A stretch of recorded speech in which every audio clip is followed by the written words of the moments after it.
in that version of Islam, women are supposed to be inferior to men. Women are supposed to be obedient wives.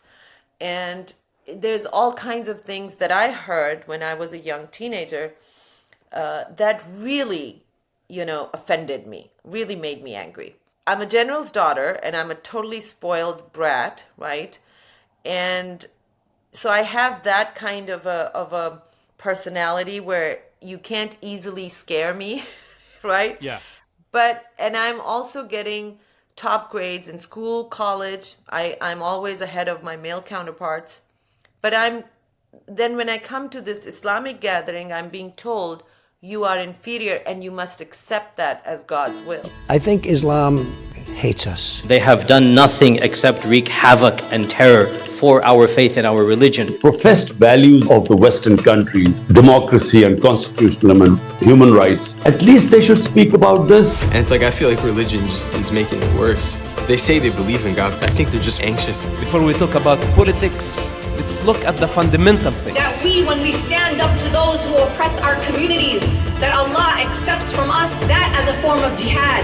And it requires people with guts to follow God in an era that everyone does whatever is right in their eyes. Will you distance yourself from those who think differently? Or will you join us at the table and talk about what is really important? This is the Al-Ma'idah Initiative, conversation without compromise. Hey everybody, welcome back to the Al-Ma'idah Initiative podcast. Today I am joined by Eram Saeed. Am I saying that right? Yes, correct. Eram Saeed, yes. So, you wear a lot of different hats by the looks of it. How would you like to describe yourself? Thank you, James. It's wonderful to be here. I'm honored. I am so grateful for the wonderful work that you're doing, James. I would say I've worn different hats for sure. I used to be an internet marketer. I had a telesummit business in the field of energy healing, which I ran for, it's been almost 15 years now. I've also been a documentary producer. My docuseries called Exploring Energy, the Ultimate Healer is now on Amazon Prime. And then a few years ago, in 2020, I started making some videos when I was living in Pakistan, and I went viral. And the videos were basically to help empower women locally in Pakistan. And after that virality, I realized that's where my heart was. That's where I wanted my legacy to be. I had been in the self-development space for over almost 15 years, as I mentioned. I had learned from some of the best names in the industry. And soon I myself became a coach for Muslim women. And that's basically what I do as my full-time work now, is helping empower women and creating coaching courses for them. So, give me a little bit more of your kind of backstory of how you actually got into this, because this is like, it's not like you go to university and say, I want to be a life coach for Muslim women. There has to be some, you've forged your own path here. How the heck did that happen? Yeah, it's a very unlikely story, honestly. I never would have thought I was going to be a life coach. What I wanted to be, James, when I was growing up, was to be a genetic engineer. And I'm talking about a time when people didn't understand genes. Like if I mentioned genes, people thought you're talking about denim jeans, right? Mm-hmm. So at that time, that was my passion. And I was in pre-medical. I was a A-grade student, and I was raised in a family. I was born and raised in a military family. My dad was a general in the Pakistan Army. I was the only sister. I have two brothers. So my dad loved me very much, but it was that typical restrictive, conservative, Muslim family environment where I was very sheltered. So my mom said, there's no way I'm going to let you be a genetic engineer and get gray hair while you're still studying. You have to be married by the age of 18 or 19, which is when, most of my cousins were getting married. I put up a fight. So I was able to do my bachelor's, and then I wanted to go into MBA, and my mom said, heck no, there is no way you can pursue your education. You need to be married. So What I did, I thought I was going to be really smart of the proposals that I had. So it was kind of an arranged marriage situation, but I could say yay or nay to the different proposals. So I picked the one who was out of Austin, Texas. And I got a chance to talk to him on the phone before I said yes. And I said, if I get married to you, will I be allowed to, will I be able to do MBA from UT Austin? And he said, yeah, I don't see why not. So that was my brilliant escape plan. I married him. Unfortunately, that marriage was abusive, and I faced abuse for 8 years. I had my daughter during that time. And by the age of 30, I filed for divorce. And then within a year, I remarried someone who was in Dallas, another Pakistani guy, had another daughter with him. And that marriage also was abusive, ended in physical violence. And then after that is when my journey towards self-development started. And I was not doing self-development to be a coach. I was simply pursuing a way of living so that I wouldn't keep repeating these cycles of destruction and abuse and pain. I remember when I was going through my second divorce, it was a horrendous time in my life, because I literally had 4 different lawsuits that I was facing. So there was my divorce case, custody case. I had been sued by my own lawyers because I ran out of money. So they sued me for lack of payment. So I had that case. Then I had to file bankruptcy. And then on top of that, I had the domestic violence case as well, in which I was the victim and the star witness. So all of this, and I had no money, so I was unrepresented. And I had to go to court. If you've ever, I hope you never get to be inside a Texas court. Those judges are formidable. They're scary looking. Mm-hmm. So I had to go to court without a lawyer, routinely get yelled at by the judges saying, ma'am, for the love of God, get yourself an attorney, get representation. And I would be in tears saying, Your Honor, I have no money. Nobody's willing to take my case pro bono because it's so complicated. And I keep showing up to show you I care. It's the custody of my daughters. So I keep showing up to show my face to you that I'm present, I'm willing, I'm able to, take care of my daughters, but I don't have representation. So I learned the hard way, James, that our justice system is not really justice system, it's the legal system. And you have to be smart enough to understand and participate in this process yourself. Otherwise, it's not going to look pretty. So I had to learn all of that. And I remember one day I was reading this book called Spiritual Divorce by Debbie Ford. Amazing book. I highly recommend it. And in it, she mentioned something like, if you have been running a pattern in your life that keeps repeating, and you have been saying to yourself that, this keeps happening to me. I'm the victim, so-and-so did damage to me, and then so-and-so did damage to me. This keeps happening to me. Then you got to ask yourself this very important question. And this question changed my life. The question was, who is the common denominator? And the common denominator was always moi, I could not hide from the fact that in all of these situations, I was present. And so somehow I was playing a part. This is not to say that I needed to blame myself. This was more about taking responsibility. Like if I'm playing an unwitting part in in all these situations, can I do something so that whatever role I play, it stops me from getting abused. It stops me from, these cycles of destruction. And that's how I got into self-development for my own self. I wanted to be healthy and happy in my own life. I wanted to be able to give a stable environment to my daughters. I wanted to be that stable role model for my daughters because I understood, I had studied psychology, that my daughters are not necessarily going to learn from what I tell them, what I speak to them about, but rather they're going to learn more from, how did mom do life? How did mom do challenges, adversity? How did she deal with all of that? How did mom do, eventually religion? So that's what really got me started. And I launched this telesummit business in 2012. Within a year, it crossed 7 figures in revenues. It was a great blessing. And since then, I have made it one of my highest priorities to invest in myself. So I went and I sought out the best of the best in whichever field I wanted to learn in, and I would get coaching from them. So that's been my journey in a nutshell. So, kind of going back on something here, I see it alive and well in this culture. I think there's the moment we live in, there's a lot of people that want to blame everyone else for their problems and take no responsibility for their lives. Yes. And I see that in this culture clearly in some capacities.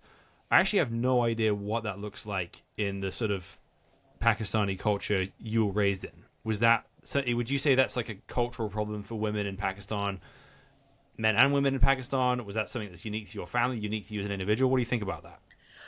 No, I think we all face this problem, no matter which culture we're from. It's everywhere. However, you will see it more in cultures where there's a lot of oppression. So it might be like, for example, in Pakistan, it's more, I would say, the gender, the female gender, but it could be, a certain group of people that have been oppressed, and over a period of, decades and centuries, you kind of develop this mindset of this was done to us, and therefore we are at the receiving end of this kind of abuse. And what that does is it takes away your power. If you keep identifying as a victim, you have a whole different way of thinking and perceiving and seeing reality, and you operate from that mindset. So in Pakistan, because, and this is like, now I'm an activist for Muslim women's rights, because there is so much oppression of women, not just in Pakistan, but the Indian subcontinent, which would include India, Pakistan, Bangladesh, and then even in the Muslim world, where, I routinely say to people that one of the most oppressed group of people in the world are Muslim women. And it's tragic that it's done in the name of Islam, but actually it's not Islamic at all, as we will dig deeper into this talk later on. So this mindset that women are victims is deeply, deeply entrenched in the Pakistani culture right now. And it is one of the things that I help to bring more awareness to. Like, one of the things in my coaching is the Achi Bachi syndrome, which means the good girl syndrome, which is all part of that narrative, right? The patriarchal narrative that has oppressed women, in which women have to be in a certain way, which is an impossible standard to meet, to be that good girl. It's all about taking away their autonomy, their agency, and basically fit into a box that the society has made, which is a box of expectations, that you must fulfill these expectations in order to be a good Muslim wife, a good Muslim daughter, a good Muslim, whatever. So yeah, it's very prevalent. So I was just meeting with a sort of Moldovan friend before this, and we're actually talking about sort of Eastern and Western cultures. And people often talk about Eastern cultures being an honor shame culture. And his kind of point was, okay, well, but as opposed to what? Like an honorless and shameless society? So, like, obviously these problems do exist in the Muslim world, but like doing like gender roles exactly like we do in the West maybe isn't like the healthiest thing either. How do you kind of like properly synthesize? What's the standard you're going to try and like figure out, okay, what is woman actually supposed to be? How do you define that? What does that mean for you? That's a brilliant question. And please know that when I share my opinions, they are just that. I'm not the authority. But I think it would be interesting if I just step back a little bit and if I shared with you growing up my past with Islam, because I had a very, very tumultuous relationship with Islam. My mother was one of the founding members of this organization called Al-Huda, which is led by a female Islamic scholar, and it's based on Wahhabism, which is the kind of politicized version of Islam coming from Saudi Arabia. That's in that version of Islam, women are supposed to be inferior to men. Women are supposed to be obedient wives. And there's all kinds of things that I heard when I was a young teenager that really, offended me, really made me angry. So I'm a general's daughter and I'm a totally spoiled brat, right? And so I have that kind of a personality where you can't easily scare me, right? Yeah. And I'm also getting top grades in school, college. I'm always ahead of my male counterparts. But then when I come to this Islamic gathering, I'm being told you are inferior and you must accept that as God's will. You are also somehow, you're less in intelligence. That God says, I created women less in intelligence than men. And I'm saying, yeah, but that's not true. I know it's not true because I'm the one who gets top grades. I beat all of my male counterparts. So I know I'm smarter than most of the guys I meet. So how is it that what God is saying is contradictory to what I'm actually observing? So I rebelled against authority a lot, which was always a point of contention between me and my dear mom. And I was always told to shut up and put up. Like, your questions are just because of your rebellion, and just hush. And God is going to be mad at you because you ask all these questions. It didn't make sense to me that on the one hand, Prophet Muhammad, may peace be upon him, is saying one thing, and then I hear another narration and it's the opposite. And sometimes the narrations are in direct opposition to the Qur'an. And it's like, so why is it so confusing? And every time I would ask these questions, I wasn't really given any satisfactory answers. Mm-hmm. And you're not it's a scholar. You're not qualified to understand this. You focus on the rituals and leave that to the scholars. Yes. And I remember my mom wanted me to cover my hair. Excuse me. Because in Al-Huda, that's one of the first kind of requirements is you take hijab. And that's how God is going to love you more because, excuse me, you are giving up this desire to look pretty and beautiful, and therefore you're not going to be this cause of fitna, this cause of problems with the men, because if they become lustful because of your beauty, it's your fault. So that never made sense to me. Like, well, what I can observe in the Pakistani culture, even if I went into a burqa, the men who are going to be catcalling and the men who are going to get, lustful thoughts are still going to get lustful thoughts. And it was funny because the leader of Al-Huda, who was a lady, she had a very sweet kind of, sweet melodious voice. And so her lectures were only available on CDs at that time or cassette tapes. You couldn't see her. And she wore the burqa. But the male scholars had a lot of problem with her because they said her voice is too attractive. And so there was a lot of backlash against her. And I'm like, that's if you follow that chain of thought, that somehow it is a woman's responsibility to not allow lustful thoughts in a man, then you must follow it through, because according to their school of thought, they were actually right that she shouldn't be, putting her voice out there on cassettes and CDs. Then re-recorded with someone with a much uglier voice. Yeah, even if you distort your voice, some men will probably still find it attractive. So then if you keep following that, you're going to end up with what Taliban say, that a woman must stay inside the house and, that's it. I mean, bury the women in the ground. That's basically what you'll end up with, because men are always going to find women attractive no matter what. So never made sense to me. Like, why would God make me responsible for your actions? Like, that's completely against the message of Quran. So I I declared at the age of 18, James, because you see, what I was hearing about Islam from the people that were telling me, in my mind, they were representatives of Islam. So I believed that this is what Islam says. So I declared to God at the age of 18, I hate you. And I know you exist. I have figured that part out. So you do exist, and I'm probably going to go to hell for saying this. But that's how much I hate you, that I'm willing to go to hell, but I will never love you. So I didn't have a really good relationship with God.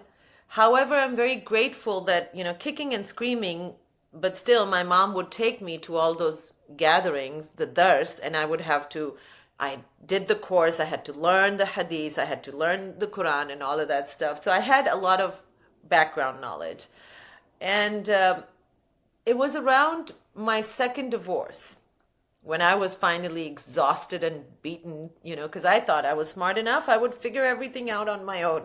And after my second divorce, when everything just, my first, I would say it was a really dark night of my soul, is when I started to I started to reestablish my relationship with Islam. And frankly, it was because I started to study self-development. And whichever school of thought I studied, I would go really deep into it. And we call it today emotional intelligence. So whenever I was learning something and I wanted to find an example of mastery and excellence in emotional intelligence and balance in personality, that figure was always, for me, Prophet Muhammad, peace be upon him. Because no matter how much I hated Islam, I had always had deep reverence and love for him, because why wouldn't you? He was just, such a beautiful person. So when I realized that no matter how much, the more I study emotional intelligence and mastery of life, the more I fall in love with this figure. And he was a prophet of Islam. Therefore, I must give Islam a second chance. And I decided to read the Quran myself. I decided to, I said no to all the scholars I had grown up with, and even had my non-Muslim friends like Chris Atwood, who's a teacher of consciousness. I would read the Quran with him. That helped me to understand how this is the word of God and truth from the principles of truth. And I was actually able to understand the Quran far better than I had understood it before.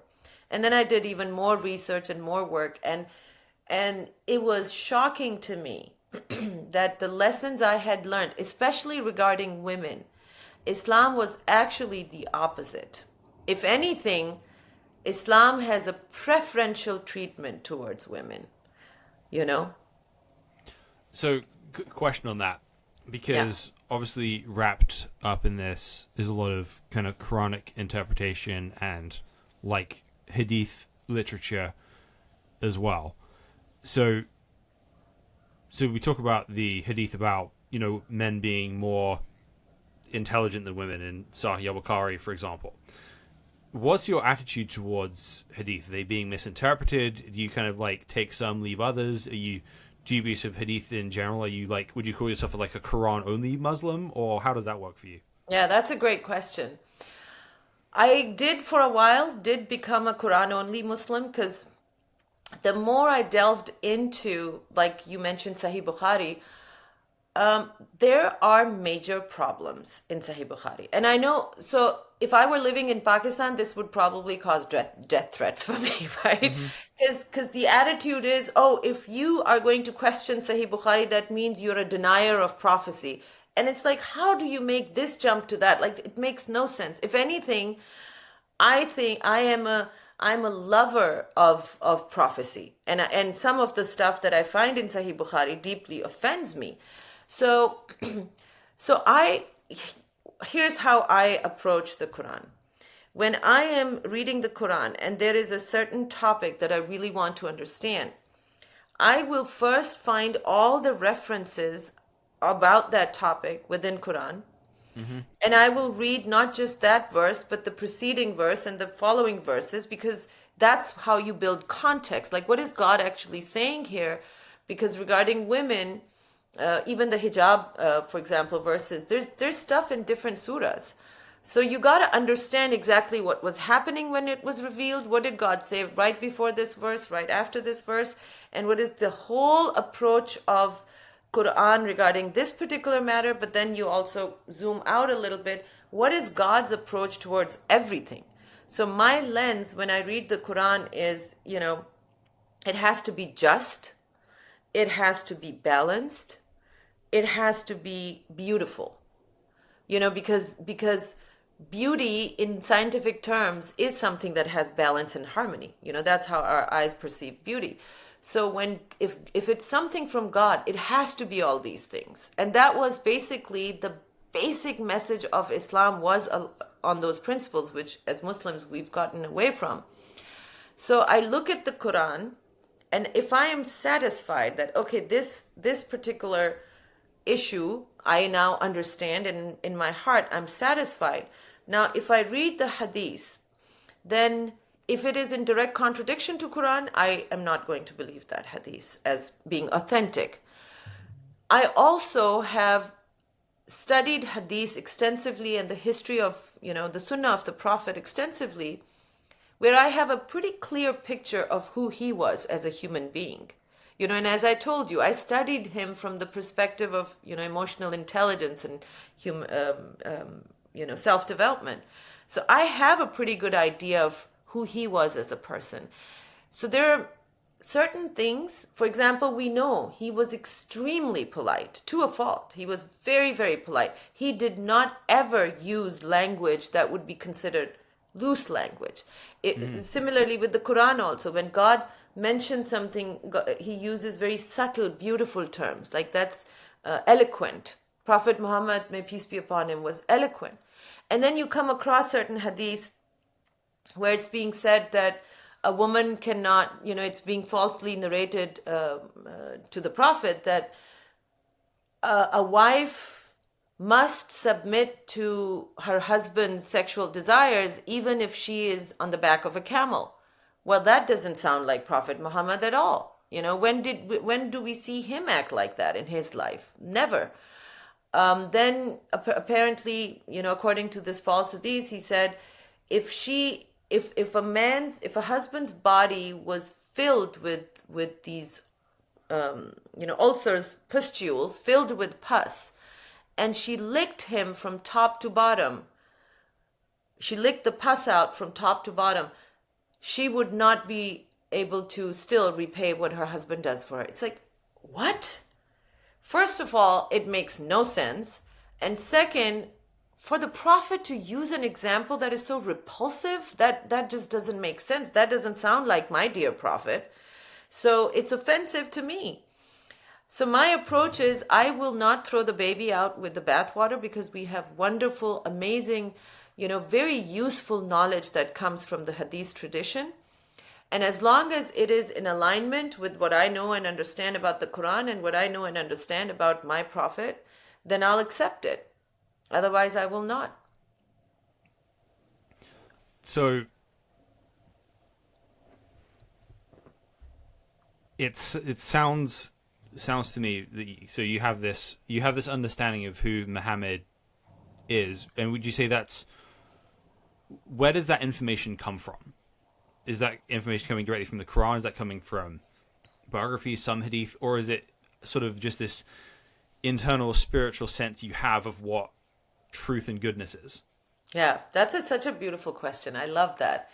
So there's a lot of, when we say sunnah, a lot of it is, of course, coming from the hadith books. Right. But, when people talk to me, when I talk to my Muslim friends and they say, well, if we didn't have the hadith books, how would you know how to pray, for example, the salat? How would you know how to pray? Because that is defined in the hadith. And even if there's a room full of 70, 80, 100 people and I say, okay, please tell me which one of you, unless there's a convert present, which one of you learned to say salat from a hadith book? How many of you learned it from a hadith book? And none of them do. If you were born in a Muslim household, your parents would teach you, or your relatives, or somebody else, or the imam. So I'm like, that's the tradition. That's our tradition. So a lot of the Islamic tradition is still there. It's still, we know that from the Sunnah. There's historical books about the life of the Prophet. We know from the Sunnah of the Prophet that, we know, for example, he was known as the honest one, the Sadiq Nami. We know he was never, ever caught in a lie. He didn't have the habit of lying. We know that he was always kind. He never, ever raised his voice to women. So we know this from the Sunnah of the Prophet. People usually are unable to differentiate between a hadith narration and the Sunnah of the Prophet, because the Sunnah of the Prophet has been repetitively cited and narrated by numerous, companions. Does that make sense? Kind of. This is a long rabbit hole that we'll probably keep going down over a number of conversations. And I will just want to add, James, one thing, sorry, that you asked me about the spiritual connection also. And yes, that has been a big part of this for me as well. That when I started to study Prophet Muhammad, may peace be upon him's life, literally there was like this, you can say like a figure began to emerge. Like, because my field of study is human behavior, I'm keenly interested in, let me say this. So if a person has really high integrity, they will have high self-esteem also. A person who has low self-esteem will likely have low integrity. A person with high integrity cannot have low self-esteem, right? So I make all these connections and as part of my study of human behavior. So that has been really helpful as well. Having that personal connection with Prophet Muhammad. To me, it seems like, because as Muslims, we believe our Prophet was our teacher, is our teacher. To me, it seems like even after 1500 years ago, he still has the ability to teach his ummah, people from his ummah who want to connect with him. So I believe that as well. So I just wanted to make sure I mentioned that. Yeah, so the reason I'm interested in these things, kind of coming from the perspective of a Christian who investigates Islam and has been studying that world for 12-ish years at this point, it's interesting because there's a lot of parallels between the things people wrestle with in the Christian world as well. And so as a Protestant Christian, one of the defining doctrines of the Protestant Reformation is this idea called sola scriptura, meaning that Scripture alone is the final authority over all faith and practice, and any kind of tradition needs to be tested by that. And I'm kind of trying to get my head around, you have a clearly defined standard for you of what Muhammad is like and what he's not like, which transcends the Hadith. And that's fascinating to me. Why? Well, because if you're going to do that, you can't simply use the classical Sunni differentiation of that, because there are things in Sahih al-Bukhari and Sahih Muslim that traditional Muslim scholars would consider authentic, but you would clearly believe is incongruent with the character of Muhammad. Yeah. And the same would go through some of the early biographies as well. But you'd be in agreement with classical scholars on that point, because they don't consider those as reliable as something like Sahih al-Bukhari as well. So I think the early scholars, and I could be wrong here, but I think if we go back to the really early scholars, there wasn't a lot that they actually attributed to the Prophet. For example, we don't hear hadith from Omar or Abu Bakr, or, very, very, like, I don't think there's any from Abu Bakr, maybe very few. But it's from the later people. And here's the thing, James. This was also something that, again, didn't make sense to me. I came from a scientific background. It's like, okay, Quran was revealed, and if you're a Muslim, you believe that Allah protects the Quran, so each and every word we accept as truth. Okay. And then there's all this history behind, how Quran was secured, and how it was recorded. You don't have the same for hadith. And even if you go back to the earliest narrations and the recording of the narrations, it was still a good almost 100 years after the Prophet's death. Okay, maybe by some accounts, maybe 50 years after the Prophet's death. That's very unreliable. And the other thing is that I don't find any hadith where the Prophet said, make sure you record my hadith. So this was not something that he had necessarily intended. His sunnah was supposed to be followed, because how I say something to you, James, if I say, hey, I'm fixing to go eat lunch, all right, you'll understand it if you understand Texas people say it like that. It just means I'm going to go eat lunch, right? Maybe 1,000 years later, somebody's going to be like, what was she trying to fix? Like, why is she saying that, right? Because it's not used anywhere else. So we just don't know how, was it really transmitted exactly in the same words? And did the Prophet even intend to use the words as the Sahabi understood it? There's a lot of gray area there. And so I feel, yes, we should definitely keep that as reference. But what bothers me is that when there is a hadith which is in direct contradiction to the Quran, people will do mental gymnastics to defend the hadith, but they will not defend the Quran. A lot of the hijacking of women's rights are I can directly, trace them back to a problematic hadith. The other thing that's really another reason that why this is interesting to me right now is because in the Protestant Reformation in the 1500s, there was an information revolution which completely changed the face of Christianity. And I think the same thing is happening in the Islamic world right now, because there's very much been this culture built up of don't ask questions. You're not a scholar. You can't possibly seek to understand this. You simply have to defer to the al-dhikr, the people of knowledge, right? Yeah. And now with the internet, the kind of toothpaste is out of the tube, and that's not really sustainable anymore. And I don't know what that's going to mean 100 years from now, but I'm really fascinated to see what it ends up in. This is exactly what I have been saying too. I'm excited about it.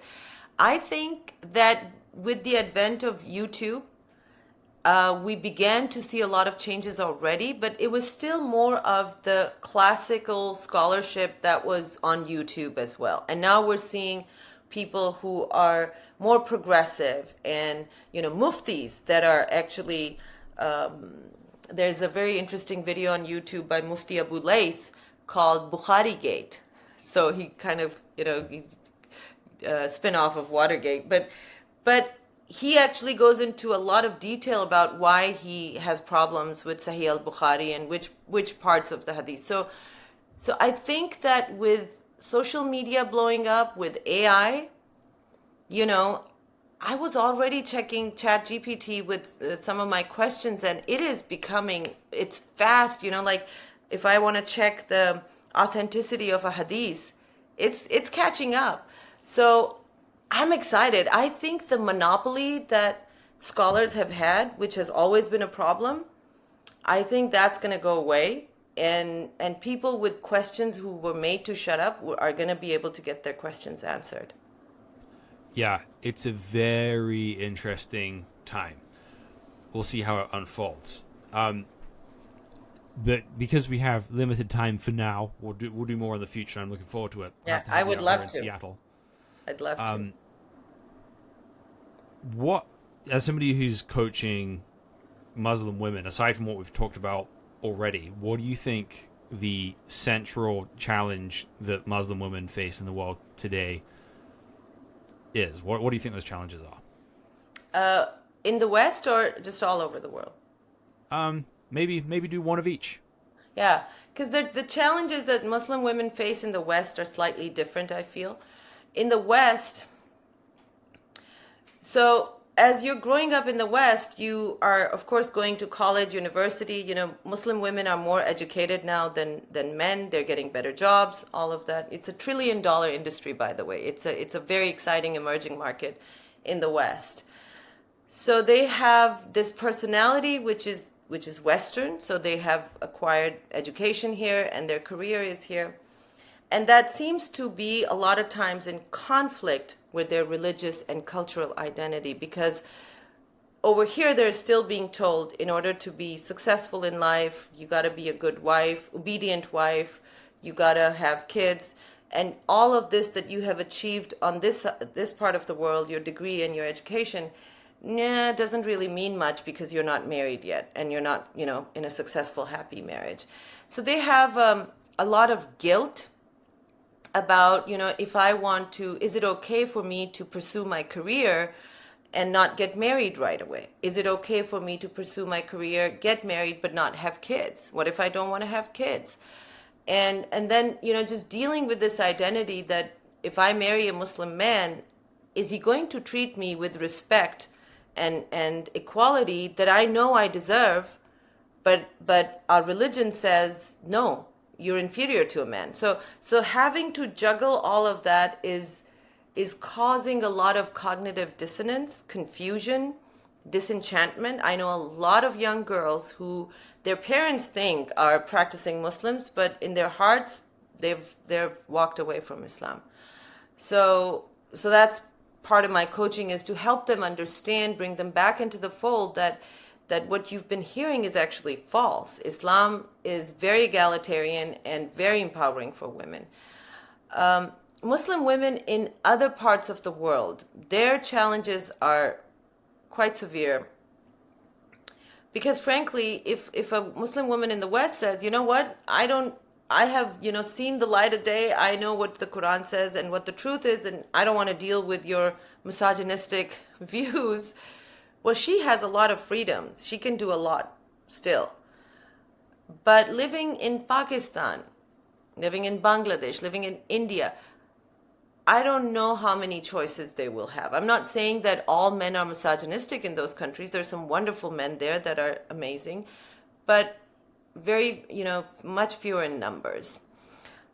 So it was very painful and depressing, James, when I first started doing this, because I saw the extreme side of abuse and oppression, and I felt helpless because I'm one person. There are organizations, that are working there at grassroots level, but the change is slow. So I made a conscious decision that, okay, that's really depressing, and that's actually sometimes even dangerous if I teach these lessons of integrity and dignity to these women who are dependent on men. Sometimes that can be very dangerous. What I need to do is bring this message to these women here in the West who can empower themselves first, and together, all of us can do something for the other women who are still oppressed. Change is slow. It requires patience. I think one thing I've observed is people don't talk nearly enough about worldview before they marry somebody. Mm-hmm. Because what I think a pattern I've seen, let me know if I'm seeing reality here, I'm imagining this, but you'll have a Muslim woman who is a sort of progressive Muslim and has thought about why she believes what she believes very carefully. And she'll meet a guy who's functionally very progressive when they get married, who doesn't seem to be at conflict with her values at all. But it's because he's not taking religion all that seriously at all in his life stage. And as he starts to take it more seriously, he starts to go in the more sort of traditionalist, more Salafi leaning direction, and that causes problems. Is that something that, am I imagining that? Is that something that's happening? No. This is actually very real. And that's why a big part of my coaching is on relationships. So it's about dating. I'm creating a course for my students called, Attracting Your Ideal Soulmate. Because, yes, there's all this big vision of leadership of Muslim women and all of that stuff, but women in their 20s and 30s, their burning questions are going to be about relationships and marriage and romance and all of that stuff. So I am that kind of like that cool auntie, right? That they can come to and ask the questions they can't ask their mom, or the mom is going to be horrified, like, what dating? What do you mean? you know? So in my coaching, what I help them to do is really the foundational piece of any kind of self-development is to get to know your own thinking, right? Think about your own thinking, get to know your own brain and examine your thinking, examine your belief systems. And that's how kind of the empowerment starts. So part of that is also as you begin to get to know yourself, that's the first step in emotional intelligence, you also begin to understand why people act the way they do. What's going on with them. You learn how to spot red flags. Now, if somebody is today kind of progressive and then starts changing later on, hopefully, if she's one of my students, she would have learned enough about how to engage with Islam, how to engage with Qur'an, that she will be able to counter all the things he's learning from, the more strict versions of Islam. And hopefully, if she has taken, my course and found her mate the way I teach them to, then it is somebody, her husband and her are able to communicate, resolve conflict through mutual understanding, all of those things, so that he continues to engage with her and understands that maybe what I'm hearing in the mosque is actually not true, number one, and quite damaging for my family. I think this is really interesting because one thing I observe about the dynamic between men and women that people trend towards, regardless of culture, this happens east, west, everywhere, is that I think most men have a deep-seated belief that women are crazy. And in the sort of conservative sense, it's like, you be quiet, your mind doesn't work properly. Mm-hmm. And in the liberal sense, it's like, I'm just going to say yes to whatever you say because I kind of want something from you, and it's not worth arguing with you. Why? Because I think you're crazy. The same way that the chauvinist does. And I think as a Christian, one thing that I've been forced into is a framework that men and women are equal but different, and that God has created men and women with minds that work differently. We have things to learn from each other, and either being, dominant, assertive, and squashing someone else's voice, but also, yes, honey, you're right, kind of masculinity are both two sides of the same coin. And men and women need to be able to have serious relational engagement where they're actually trying to communicate, not taking shortcuts for that. I totally agree with you, James. And in a way, because in the Muslim world also divorce rates are going up, they're rising up and very fast. So when there is pain, people are more attracted towards finding a solution. They're more agreeable towards finding a solution, and they have a reason to now maybe shift from the way they used to think and the way things work, because obviously they're not working. So absolutely, we are different for sure. Women are more emotional, and that's not necessarily a bad thing. In some cases, it's a really good thing. And learning to understand your partners, because in some cases the man will be more emotional and sometimes women are more stoic, but really learning to understand how to communicate with your partner, remembering that this relationship, this marriage is about that sakina that Quran promises, that you can have this bliss on earth. It is only possible through this relationship, but ultimately a marriage is a tool or a vehicle that should bring you closer to God individually and both as a couple. So part of my coaching is communication. I've had there was one course I did a couple of years ago called A Cure to Affairs, because in Pakistan it's really like there seem to be like this epidemic of extramarital affairs. Everybody's having affairs. So we did this course, and it was specifically for couples who had faced betrayal in the marriage and were wanting to stay together and rebuild trust.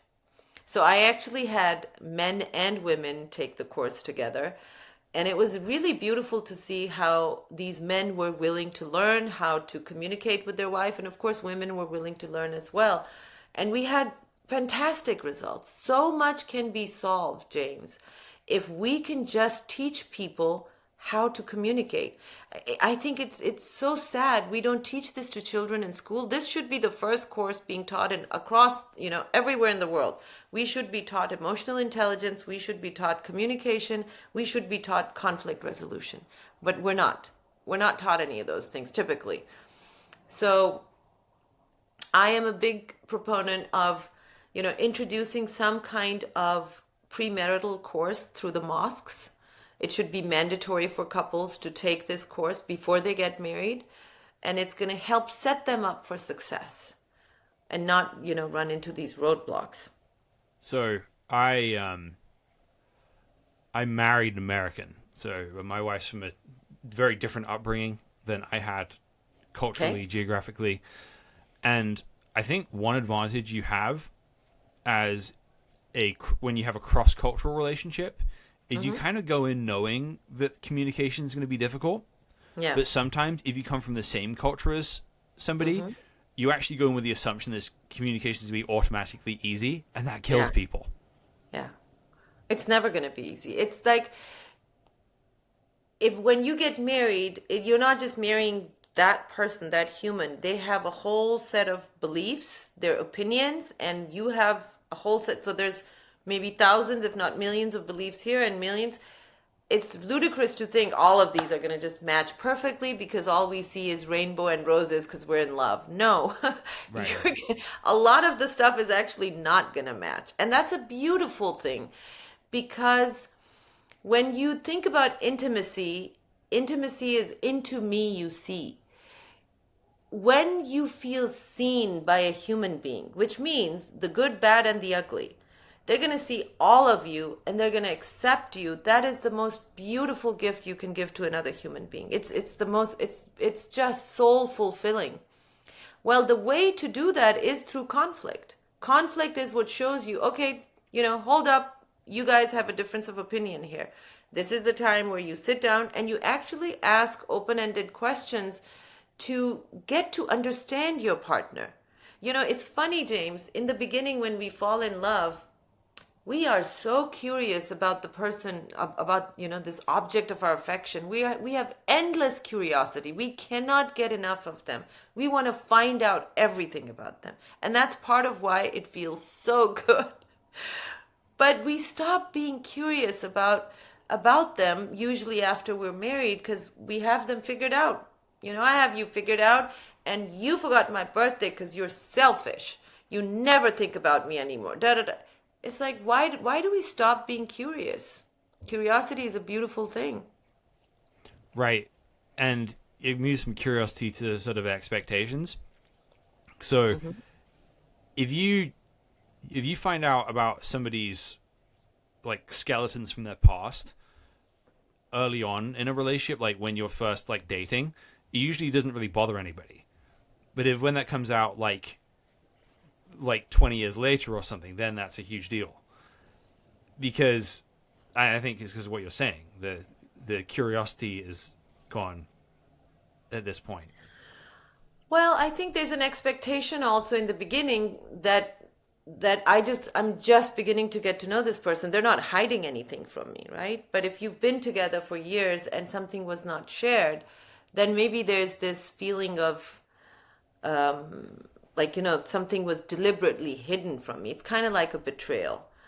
I personally for myself, I don't believe in secrets. I believe in being an open book, 100% transparency. I teach this formula called ATV: authenticity, transparency, vulnerability. These are the three, very, very important tools you want to have in any kind of relationship. So if you're going to be transparent, you're just not going to have any secrets, because secrets do, they do kind of tend to create a distance, right? And that's where misunderstandings can happen. Yeah. So, I mean, that's difficult in any relationship. Mm-hmm. That must be exceptionally hard to overcome in sort of Pakistani culture right now. To what? Being overcome transparent? To be transparent. Like it is something that I find that people find difficult to do, because it takes courage to be transparent. To be vulnerable. You're basically showing people your most delicate, softest, or a part that you value a lot. I had to go through this myself when I went viral in Pakistan. I am from a certain family background. I had been enjoying my telesummit business where it was all, love and light, right? Everybody was so respectful and loving. And then I started getting all this vitriol and hatred and abuse. And it was hard. And a simple solution would have been, if I just covered my hair, people would have backed off quite a bit. Mm-hmm. But then I would not be authentic. And that's what I'm teaching people. I need to be authentic. And so that meant I would be vulnerable, because I value my dignity a lot and people are trying to abuse me. So I had to go in and do some more work on myself, that, am I going to let their opinion about me affect who I am? Or am I going to just hold on to my opinion of myself, my belief that what I'm doing is the right thing or not, and I'm doing it for God, then their opinion should not affect me. I can't say that I've been 100% successful in this, because it does still affect me at times. But it's been a great learning experience, I'll tell you that. That's great. So we're kind of coming up on time here, but before we end this, I'd love if you want to tell people where to find you and how they can follow your work or get coaching from you. How can someone do that? Yeah, thank you. So my YouTube channel is under my name, Eram, and Saeed, Saeed. My website is jamali.love. Jamali means beautiful, so JAMALI.love. If you go there, you can just send us your name and email address, and you'll get a bunch of cool gifts. One of them is an exercise that will help you to turn around the biggest trauma of your life in 15 minutes, where you can change the story around it and maybe even see it as a blessing or an opportunity, and some other gifts. Well, thanks. I'll link to all that in the show description when we publish it, so people can find that. But thank you for being on the show and sharing some of your story and your ideas with us. Looking forward to doing this again. And thank you guys for listening to the Al-Maida Initiative podcast. We'll be back next time.